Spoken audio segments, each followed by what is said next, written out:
봅시다. 시편 140편 1절부터 5절까지 교독하겠습니다. 1절에 여호와여 악인에게서 나를 건지시며 강포한 자에게서 나를 보전하소서. 저희가 가슴에 해하기를 깨하고 싸우기 위하여 매일 모여오며 뱀같이 그 혀를 날카롭게 하니 그 입술 아래는 독사의 독이 있나이다. 여호와여 나를 지키사 악인의 손에 빠지지 않게 하시며 나를 보존하사 강포한 자에서 벗어나게 하소서. 저희는 나의 걸음을 미치러 하나이다. 교만한 자가 나를 해하려고 올무와 줄을 놓으며 길 곁에 거물을 치며 함정을 두었나이다. 아멘. 아멘. 본 시편은 다윗의 시라고 표제에 나와 있습니다. 악인이 나를, 강포한 자가 나를 해한다. 주님 지켜주십시오. 다윗은 우리가 아는 대로 그 생애가 정말 아픔과 고난과 역경의 나날이었습니다. 왜 그런 삶을 살아야만 했던가? 그가 잘못했기 때문에 그런 삶을 사는가? 그런 차원이 아니라 다윗은 장차 오실 예수님의 모습을 보여주는 인물로 주님 앞에 부름을 받았습니다. 그래서 그의 모든 고난과 역경의 삶은 장차 오실 예수님이 어떻게 살아가는가를 미리 보여주는 그런 기능, 역할 때문에 그는 그렇게 살아야만 했습니다. 인간 중심으로 바라보면 다윗이 굉장히 불행하다라고 그렇게 느껴질 수 있겠죠. 왜 하필 그렇게 고난을 받아야 할까? 그러나 정작 다윗은 본인의 삶을 고난이나 서글픔으로 이해하는 것이 아니라 감사와 경배와 찬양으로 넘쳤습니다. 그의 대표적인 시, 물론 오늘도 그의 시입니다만 그의 시들이 대부분 감사와 경배가 자기도 모르게 막 터져 나오는 그런 양상입니다. 오늘 이 본문도 괴로워서 고통스러워서 부르짖는 내용이 아니라 이미 주님의 은혜 안에서 그분의 보살핌과 극진하심 속에 내가 있기에 결코 나는 악인에 의해서 휘둘리지 않았다라고 감사하는 내용이 여기에 깔려 있습니다. 찬송이 되기 위해서는 첫 번째로 하나님의 약속이 무엇인지를 알아야 합니다. 하나님의 약속이 무엇인지 모르는 사람들이 감사한다? 그건 말짱 헛거예요. 세상 사람들이 감사하는 것도 많잖아요. 감사하세요. 절에서 다니는 사람도 우리는 빈몸으로 와서 빈몸으로 가는데 지금 내가 거적대기 하나 걸쳤는 것만 해도 감사해야지요. 이런 말 하잖아요. 근데 그 감사가 찬양이 될까요? 아니죠. 왜? 하나님의 언약을 모르고 하는 이야기예요. 다시 말씀드립니다.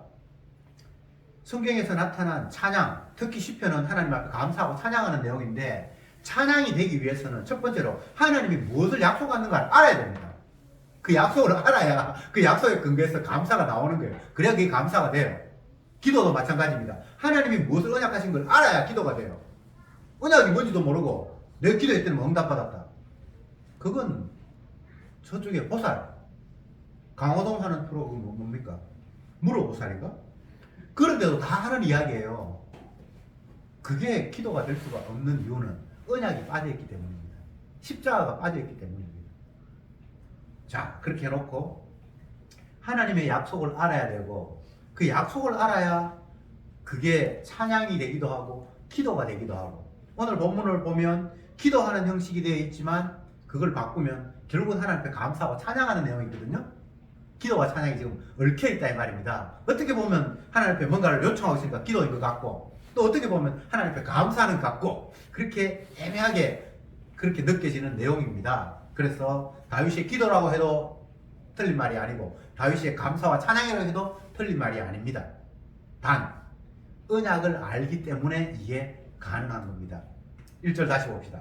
여호와여 악인에게서 나를 건지시며 강포한 자에게서 나를 보존하소서. 여기에서 악인, 강포한 자 같은 사람이죠. 나를 건지시고 나를 지켜주십시오. 이게 하나님의 언약이기 때문에 이렇게 기도할 수 있습니다. 하나님은 자기 백성을 악한 세력으로부터 지키시고 보살피시는 분이에요. 성경에 그렇게 되어 있어요. 그렇기 때문에 하나님 앞에 이런 기도를 할 수 있는 겁니다. 강한 자를 결박하시고 그 세간을 넉탈하신다. 마태복음에 그런 모습이 나와 있잖아요. 왜 강한 자를 결박을 합니까? 그 이유는 자기 백성을 그 강한 자의 손아귀에서 빼내기 위함이잖아요. 자기의 백성이 그 강한 자를 이길 수 없다는 걸 주님이 아시잖아요. 하나님이 하시는 일은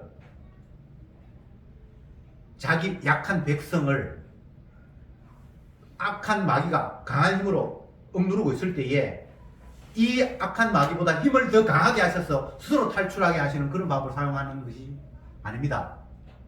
맞죠? 성도에게 힘을 주시는 방법이 없어요. 양에게 능력을 주시는 게 그 하나님의 뜻이 아니에요. 주님이 그 악한 자를 꽁꽁 묶어서 이건 내 백성이야 손대지 마 하면서 악한 자를 얽어매고 그 자기 백성을 끄집어내는 식으로 하나님이 일하십니다. 그걸 알기 때문에 이렇게 기도하는 거예요. 악인에게서 나를 건지십시오. 강포한 자에게서 나를 지켜주십시오. 라는 말이 하나님께서 이렇게 약속을 하셨기 때문에 다윗은 이렇게 당당하게 기도하는 겁니다. 무조건 내가 믿는 신은 힘이 많고 나는 힘이 약하니까 주님 나 약해요. 나 지켜주세요. 이런 식으로 기도할 수 있는 게 아니라 약속을 하셨습니다. 주님이 자기 백성을 지키시겠다고, 내가 세상 끝날까지 너와 함께 하겠다고, 사망의 음침한 꼴짜기로 다닐지라도 너는 해를 받지 않을 것이라고 주님이 약속을 하셨습니다. 그래서 그 약속 따라 하나님 나 지켜주시려고 약속하셨잖아요. 지켜주시옵소서. 이렇게 기도가 나오는 겁니다. 2절에 저희가 중심에 해야기를 꾀하고 싸우기 위하여 매일 모입니다. 약한 세력들이 그냥 잠깐 나를 괴롭히고 넘어뜨리려고 하는 것이 아니라 매일 모여서 어떻게 하든지 나를 넘어뜨리려고 유혹도 하고 싸우고 그런 일이 계속 벌어집니다. 이것은 마귀의 속성을 정확하게 읽고 우리에게 알려주는 내용입니다. 주님이 세상 끝날까지 우리와 함께 하신다는 건 약속이고 또 마귀가 우리를 가만 내버려 두지 않고 날마다 우리에게 유혹한다는 것도 하나님의 약속입니다. 그러니까 이런 기도를 할 수 있는 거예요. 해하기를 꾀한다. 매일 싸우려고 모인다. 이런 표현들이 시편에는 널려 있습니다. 왜? 다윗의 삶 속에서 이것들을 너무나 생생하게 경험했기 때문에. 제일 대표적인 모습들이 사울 왕에게 쫓겨다니는 긴 다윗의 세월. 약 7년, 어쩌면 그보다 더 긴 세월 동안 사울 왕에게 쫓겨다녔습니다. 도망자의 신세였습니다. 성경에 보면 정말 일촉즉발 곧 원수에 의해서 집어삼킬 수밖에 없는, 삼킴을 당할 수밖에 없는 그런 환경까지 갔었는데 하나님께서 그 위기 속에서 그를 건져내는 일들을 여러 번 경험했습니다. 그러면서 하나님의 약속을 기억하고 그러면서 하나님의 일하심이 마귀를 그냥 물리쳐 주시는 것이 아니라 계속해서 자기를 괴롭게 하는 가운데서 끝까지 자기를 보살피시고 지키시는 이런 아슬아슬 상황이 주님이 자기 백성을 인도하시는 과정이라는 것을 그는 깨달았습니다. 그래서 이렇게 기도하는 겁니다. 사도 바울이 성도들을 향해서 너희는 전신갑주를 입어야 된다. 그리고 마귀가 우는 사자처럼 너희를 삼키려고 달려든다. 이런 일을 여러 군데 이야기를 했습니다. 그러면서 복음으로 무장을 하고 복음의 신발을 신고 뭐 갑주를 입고 그렇게 철저히 무장해야 한다라고 이야기했습니다. 이게 실상을 하나님의 약속을 믿으면서 바라보는 그런 성도의 자세입니다. 뭐 하나님이 지켜주시니까 뭐 우리는 아무 문제 없어 라고 이렇게 이야기하는 것이 아니라 주님이 지켜주심도 분명한 사실인데 그럼에도 불구하고 마귀는 끝까지 우리를 넘어뜨리려고 하기 때문에 우리가 무장하면서 영적으로 무장하면서 살아가야 한다는 게 또한 현실입니다. 그래서 다 이야기하는 거예요. 하나만 이야기하는 게 아니에요. 근데 사람들은 이게 모순이다라고 생각할 수 있잖아요. 주님이 지켜주시면 마귀 따위가 뭐 어떻게 이길 거야. 걱정하지 마. 마귀 신경 쓰지 마. 이렇게 말하는 사람 있잖아요. 근데 정작 성령을 받은 다윗은 또는 신약의 사도 바울 같은 사람은 그렇게 말하지 않잖아요. 하나님이 지켜주시는 것도 사실이고 마귀가 우리를 넘어뜨리려고 해서 우리가 근신해야 하는 것도 현실이고 성도는 이렇게 살아가는 거예요. 그런데 마귀는 하나만 선택하라고 자꾸 요구합니다. 어떻게? 하나님이 지켜주시면 마귀 신경 쓰지 말고 네 마음대로 살든지 또 아니면 네 힘으로 이기려고 그러면 하나님 의지할 필요 없든지. 근데 그게 마귀의 전략이에요. 우리는 양쪽 다 오늘 본문에 나타난 것처럼 주님 앞에 의지하기도 하고 그리고 주님이 우리를 지킨다는 것들을 믿기도 하고 또 마귀가 우리를 넘어뜨려 하기 때문에 정신 차리고 나아가야 되고 대적하는 마음, 늘 근신하는 마음. 그래서 이스라엘 백성들은 항상 전쟁입니다.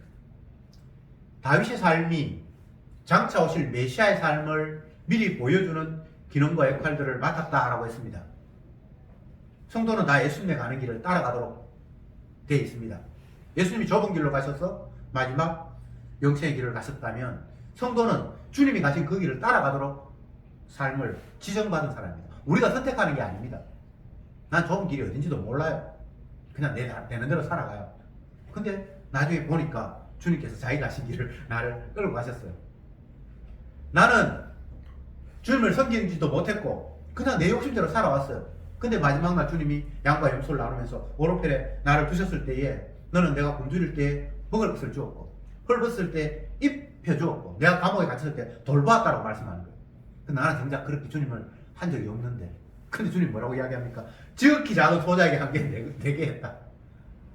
나는 했는 기억도 없는데 어떤 상황에 몰려서 안 할 수 없는 그런 상황이 돼서 그냥 뭐 했는데 그게 주님이 자기가 받았다라고 그렇게 말씀하시는 거예요. 이게 인정하시는 거예요. 내가 한 게 아니고 주님이 그렇게 받으시는 겁니다. 이쪽 반대편 주의 이름을 위해서 내가 선자 노릇하고 뭐하고 했습니다. 주님이 나 너 모른다. 여러분 이런 구절들이 그냥 스쳐 지나갈 내용이 아니잖아요. 철저히 주님의 고난 속에 놓여있는 피조물. 인간이 애쓴다고 해서 그게 공로가 인정받거나 천국 갈 수 있는 게 아니고 반대로 내가 안 했기 때문에 뭐가 되는 게 또 아니고 나 한 기억도 없는데 주님이 했다라고 이야기를 하시고 저 사람 열심히 했다고 그러는데 나는 받은 적이 없다고 이야기하시고 이것은 인간의 시각으로는 분별할 수 없는 오로지 주님만의 심판과 평가입니다. 아니 멀쩡한 무화과나무 열매가 맺을 때도 아닌데 열매 없다 저주받는다. 이건 인간의 입장에서 있을 수 없는 일이잖아요. 인간의 한계 두뇌 사고방식은 그런 수준이잖아요. 근데 주님은 내가 창조주인데 만든 내가 저주할 수도 있지.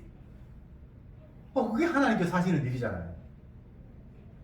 복도 주시고 저주도 하실 수 있고 진흙 한 덩이를 가지고 귀이슬 그릇도 만들 수 있고 천이슬 그릇도 만들 수 있고 창조주의 중심으로 보면 아무 문제가 없습니다. 근데 피조물의 중심에서 보면 천이슬 그릇의 중심에서 보면 이게 하나님의 횡포를 부르는 거예요. 피조물 인간의 중심으로 보면 무화과나무도 피조물이고 나도 피조물인데 이유도 없이 하나님 저주하셨다. 그러니까 쟤네들이 놀라는 거예요. 내가 이유도 없이 저주받을 수 있냐? 그게 피조물 중심이에요.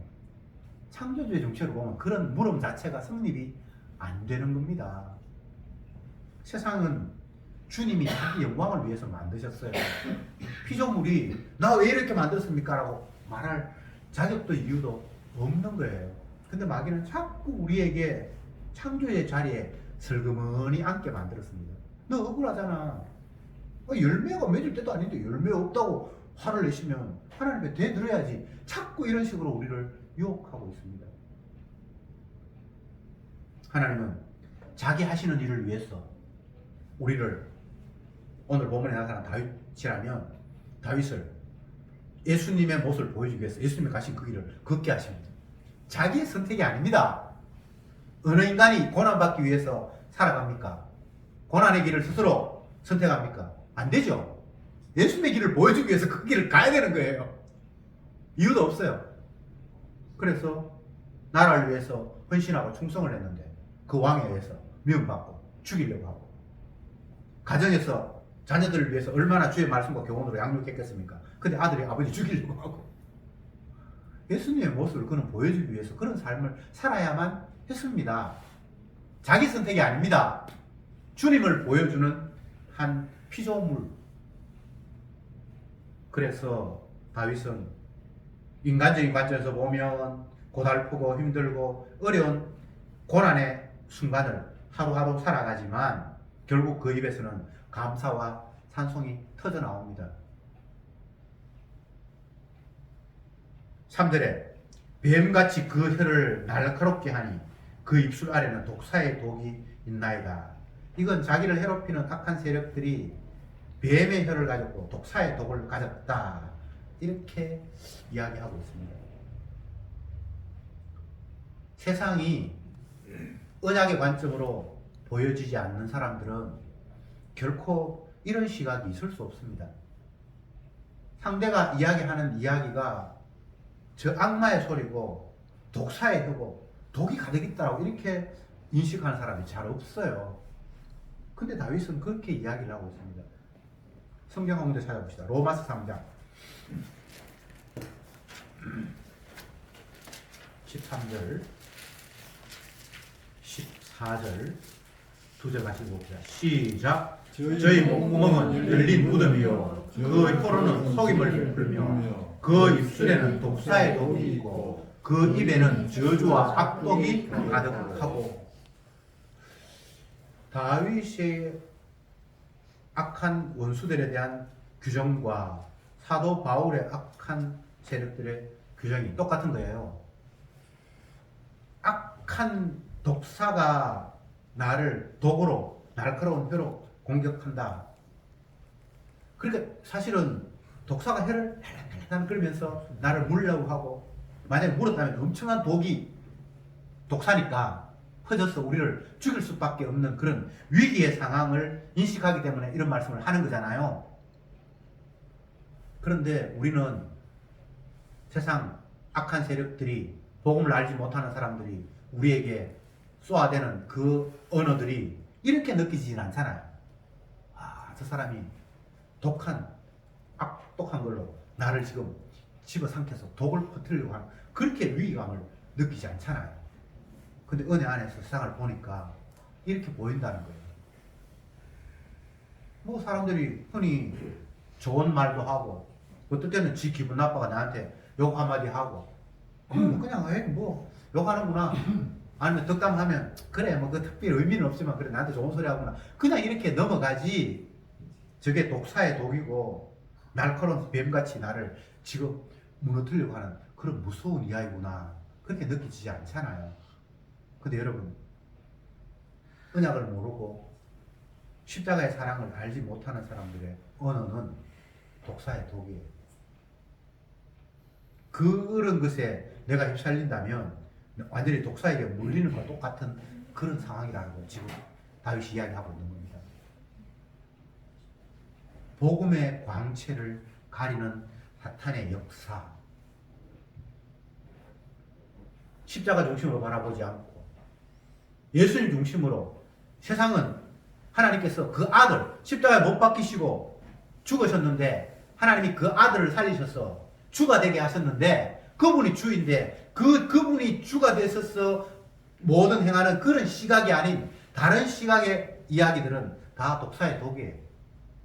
무서운 이야기예요. 우리를 함정에 빠뜨리는, 정말 그에게 물리면 독사의 독이 퍼질 수밖에 없는 정도로 심각한 이야기들이에요. 그래서 항상 그런 언어들에 대해서 우리가 경계할 수 있어야 됩니다. 저거 진짜 무서운 마귀의 이야기구나. 복음의 강체를 가리고 예수 그리스도 앞에 나아가지 못하게 막는 무서운 이야기구나. 그렇게 깨달아져야 됩니다.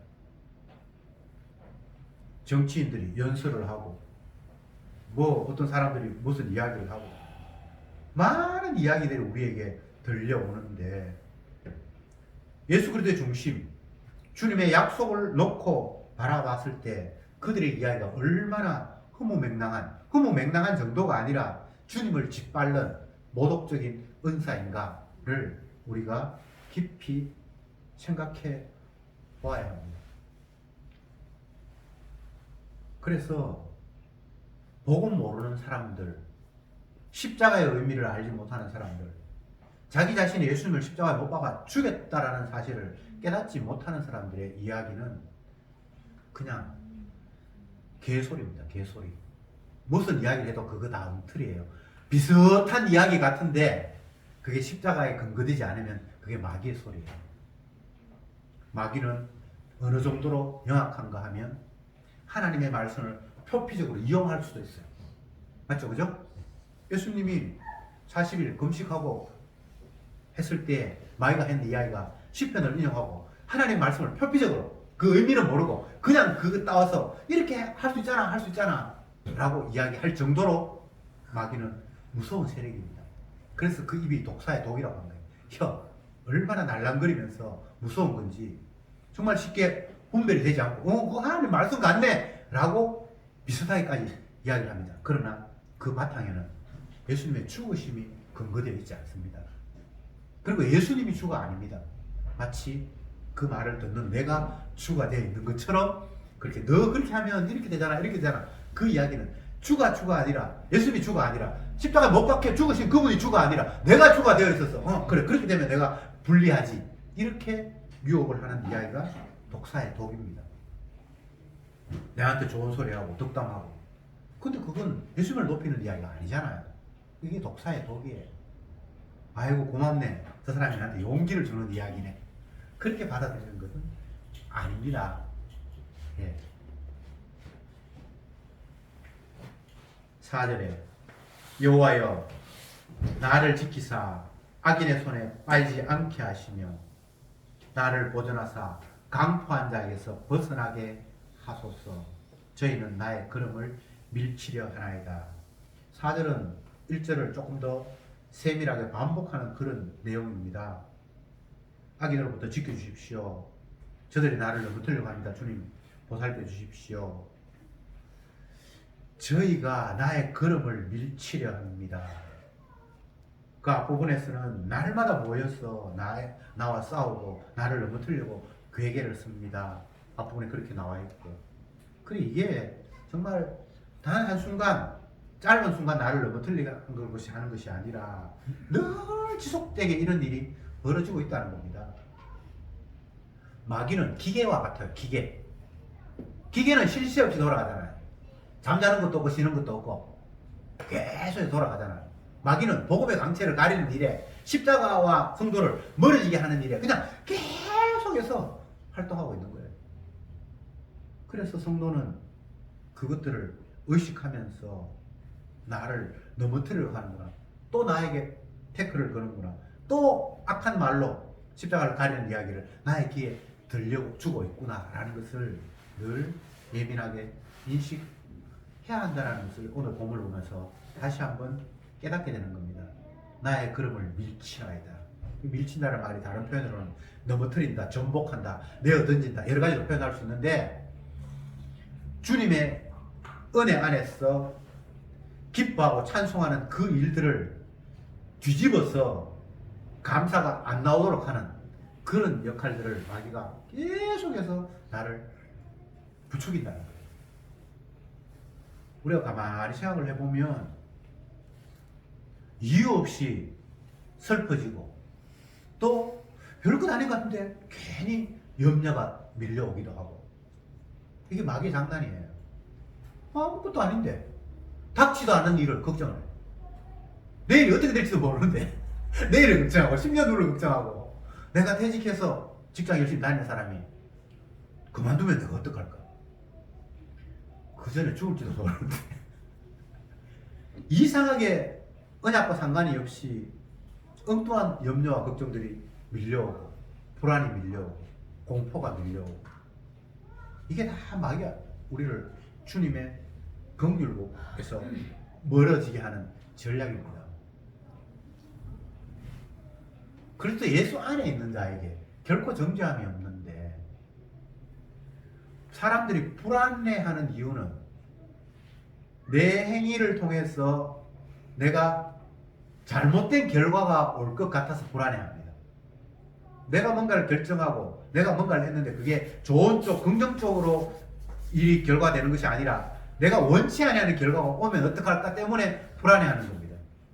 그런데 언약에 의하면 내 결정이 아니에요. 다윗의 삶이 자기 삶이 아니에요. 주님을 보여주기 위해서 끌려가는 삶이에요. 성도는 마태복음에서 이야기했듯이 내가 너를 네가 원치 않는 곳으로 띠뛰고 데려가려는 삶이 성도의 삶이에요. 내가 결정한 것도 아니고 내가 책임질 일도 아니고 그것 때문에 내가 그 후사를 내가 염려할 일도 아니에요. 그런데 마귀는 내가 결정을 했으니까 이 결과도 내가 담당해야 되는데 좋은 쪽으로 오면 다행인데 내 이 결정이 잘못되면 어떡할까라고 걱정하잖아요. 안 그렇습니까? 그게 마귀의 속삭임이에요. 독사의 독처럼 혀를 날랑거리면서 나를 물어서 넘어뜨리려고 하는 작전이에요. 성도는 예수 안에 있는 자입니다. 그래서 목자가 우리를 끌고 가고요. 양이 책임질 일이 없습니다.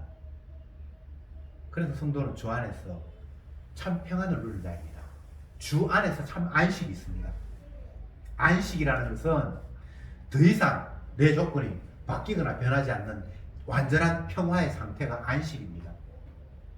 주님이 자기 피로 우리를 씻으셨고 그 피 안에 있는 자에게는 결코 정죄함이 없는 세계에 놓이게 되었습니다.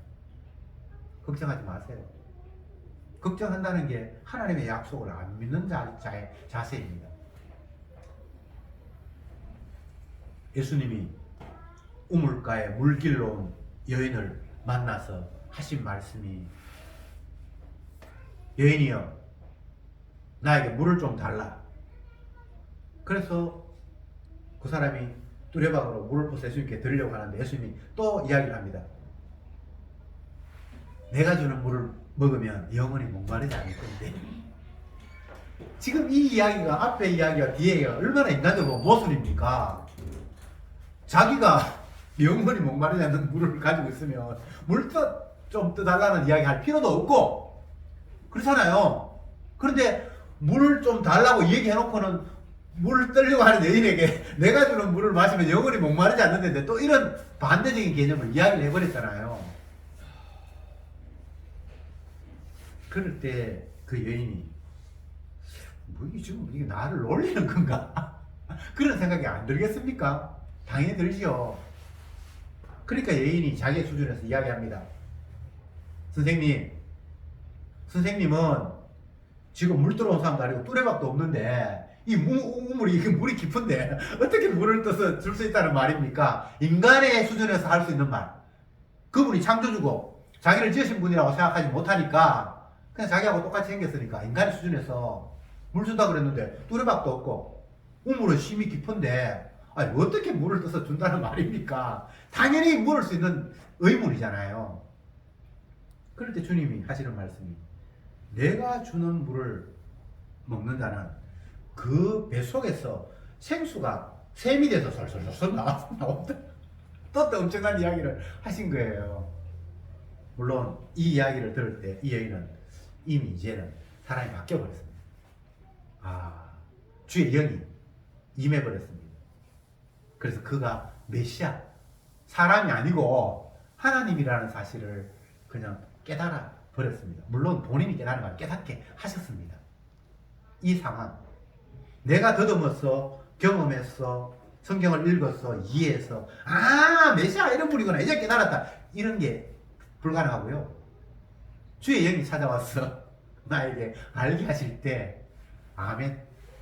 당신은 십자가에 피 흘리신 분이고 세상에 주시군요. 라고 그냥 깨달아지는 겁니다. 예수 믿는 사람은 없고요. 믿어지는 사람이 있어요. 내가 믿겠다 하는 사람은 믿는 사람이 아니에요. 그냥 용 쓰는 거예요. 금식하고 기도하고 성경 읽고 전도하고 막 헌금하고 막 안간힘을 쓰는데 그 사람은 믿는 사람이 아니에요. 믿고자 하는 사람이에요. 안 믿어지니까. 믿는 사람은 그렇게 그런 요란한 모습을 보이지 않아요. 너무나 편안해요. 주님이 하라 하시면 하고 하지 말라 하시면 안 하고, 그리고 초조해하거나 불안해하지 않아요. 뱃속에서 생수의 강이 흘러넘친다. 그게 예수 그리스도 안에 있는 사람이거든요. 그냥 평안해요. 사망의 음침한 꼴짜기로 다닐지라도 주님이 나를 지키시기를 내가 해를 당하지 않을 거라고 생각하니까 염려가 없는 거예요. 그런 관점에서 하나님께서 사랑하는 자에게 잠을 주시는도다라고 다윗이 이야기를 해요. 설교 시간에 자면서 나는 사랑받는 사람이구나 잠자는구나 이런 이야기가 아니고, 분명히 적이 나를 넘어뜨리려 하고 위급한 상황, 다윗 같으면 온 병사를 동원해서 잡으려고 지명수배가 되어서 쫓겨다니는 그런 상황 속에서도 적께서 나를 지킨다고 생각하니까 그냥 편안하게 잠을 잘 수 있는 그 상황이 사랑하는 자에게 잠을 주신다는 이야기예요. 외부에 드러나는 상황이 현재의 상황이 아니라 주님이 약속하신 세상 끝날까지 내가 너와 함께 하겠다고 지키겠다고 하는 그 상황이 진짜 상황이기 때문에, 진짜 약속이 있어서 겉으로 드러나는 그림자 때문에 내가 염려하거나 걱정하는 게 아니라는 거예요. 일부러 더 불안한 환경을 만들면서 이 외부의 환경이 나를 지배하는 것이 아니라 주님의 약속이 나를 지배한다는 걸 알게 하기 위해서 더더욱 불안한 환경을 막 조성하시는 거예요. 이스라엘 백성들에게. 이스라엘 백성들이 하나님의 약속에 따라서 애굽을 떠나서 가나안 땅으로 이동하는 과정 속에서 주님이 계속 불안한 환경을 조성하시잖아요. 가라 그러면 말씀에 순종해서 언약대로 가면 일이 형통해야 되는데 인간적으로 보면 형통하지 않은 것 같아. 그냥 바로가 그래 이제 너희들 멋대로 가라 그렇게 했으면 그냥 가면 되는데, 보내놓고는 나중에 후회하고 말 타고 잡아 죽이려고 따라오는데 하필이면 바다가 가로면 그쪽으로 왜 가게 하셨을까요? 이 주님이 하시는 환경이거든요. 너희 눈에 보이는 외부 환경이 세상을 지배하고 너희를 움직이는 것이 아니라 내가 언약한 약속한 것이 너희를 지배하고 있다는 걸 보여주기 위해서 하나님이 그런 환경을 조성하시는 거예요. 여러분 눈에 보이는 환경은 그거 너무 그렇게 신경 쓰지 마세요. 그냥 잠깐 보이다가 없어지는 겁니다. 진짜 너희들을 지배하는 것은 환경이 아니라 내 약속이다. 내가 너희에게 던진 말이다. 언약이다라는 걸 보여주기 위해서 외부적인 환경을 그렇게 둘러놓으신 거예요. 그래서 너희들 환경을 믿냐? 내 말을 믿냐? 내가 보겠다라고. 근데 여러분, 인간은 눈에 보이는 걸 믿지 안 보이는 말씀을 안 믿어요. 아니, 당장 지금 뭐 적이 쫓아오고 앞에 홍해가 바다가 있는데 내 능력으로 바다를 헤엄칠 능력도 없고 배도 없고 무기가 없어서 돌아서서 그들하고 싸워서 이길 능력도 없고, 하나님은 그렇게 만들어 놓으셨어요. 왜? 어떤 환경에 있어도 말씀이 성취된다는 걸 보여주기 위해서. 그래서 우리는 나약한 자입니다. 적 앞에 내 힘으로 이길 수 없는 환경을 만들어 놓으셨습니다. 그리고 내가 피할 수도 없는 환경으로 하나님이 마른 진퇴양난 어디로도 피할 수 없는 환경으로 우리를 인도하십니다. 그래 놓고는 나는 그냥 그 앞에서 내 수준으로는 내가 환경을 이해하는 범위 안에서는 적한테 칼에 죽든지 바다에 빠져 죽든지 그거 말고는 다른 방법이 없습니다. 근데 주님이 언약대로 그들을 가나안 땅으로 인도하기 위해서 없는 길을 만드시는 분입니다. 이게 얼마나 신기하고 놀라운 일입니까?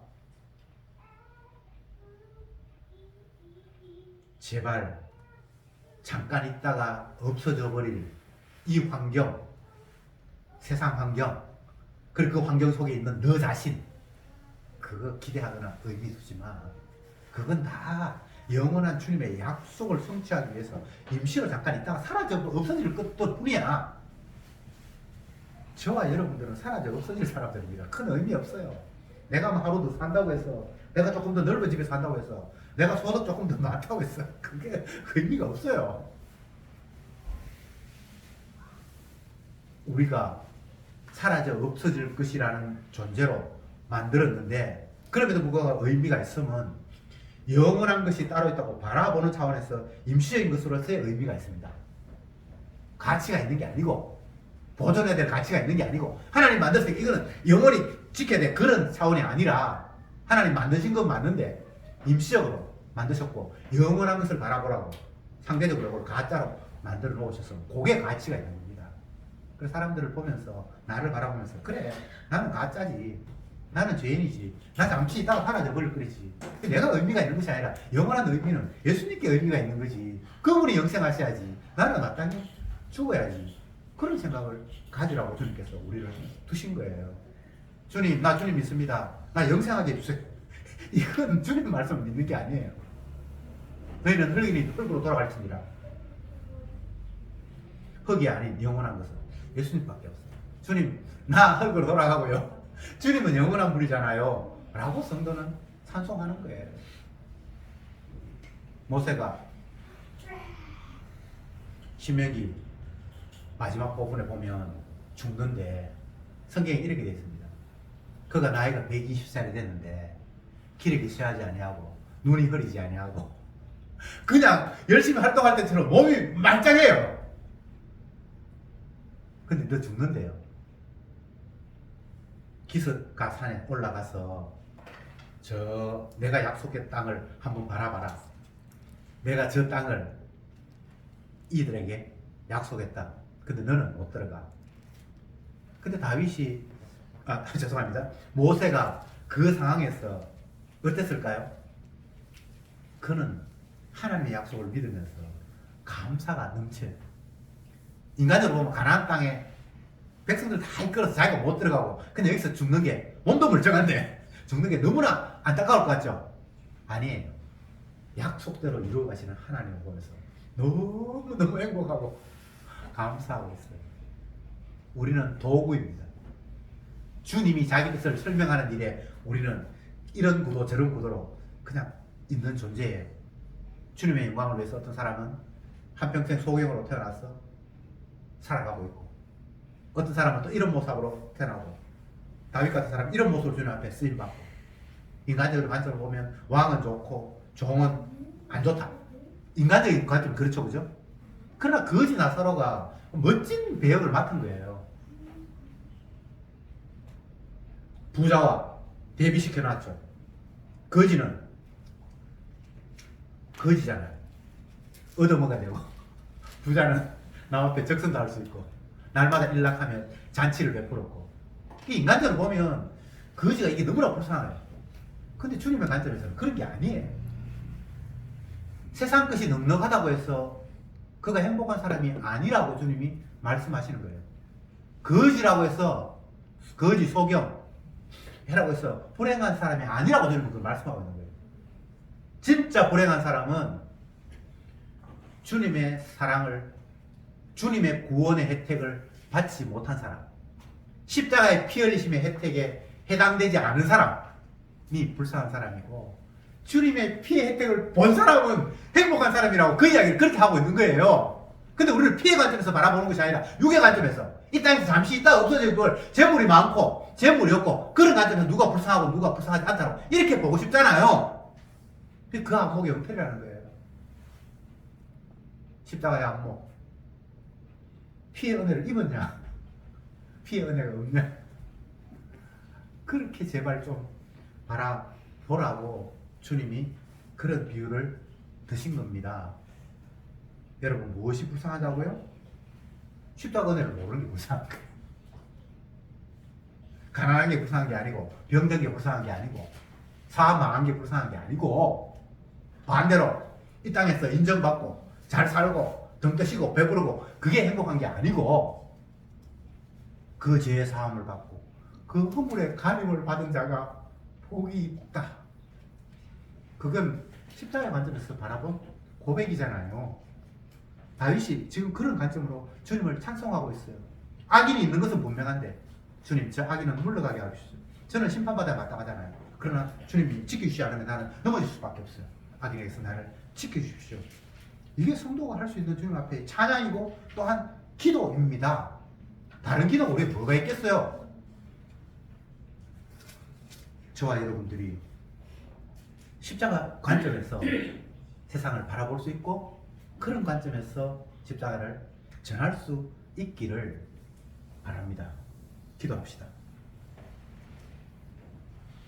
주님, 악한 인간들이, 사단이 십자가가 아닌 엉뚱한 것으로 혀를 날름거리면서 우리를 복음의 광채로부터 멀어지게 하는 그 일이 쉴 새 없이 기계처럼 우리에게 다가오고 있습니다.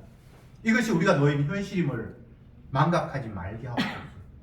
그러나 그 현실이 또한 그것이 전부가 아니라 주님의 보혈의 피가 우리를 완전히 덮어서 결코 정죄함이 없는 세계 속에 우리를 집어넣었다는 것이 또한 주님의 약속이고 진정한 현실입니다.